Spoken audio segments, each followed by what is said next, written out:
আজ সবাই খুশি, কিন্তু আমার জন্য কেউ নেই। তুমি কাঁদছো কেন? আমার ঈদের জামা নেই। তোমার মুখে হাসি আনবো, যাই লাগুক আমি করব। সময় কম, আমাকে দ্রুত কিছু করতে হবে। সব টাকা দাও। ঈদের দিনে অন্যায় এটা হবে না। ভালোর সাথে কাঁদা, শাস্তি পেতে হবে।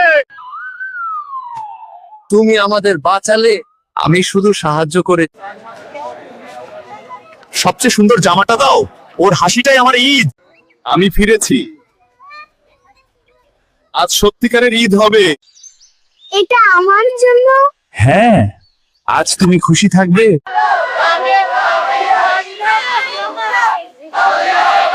অন্যকে খুশি করাই আসল শক্তি। আরো এমন গল্প দেখতে সাবস্ক্রাইব কর।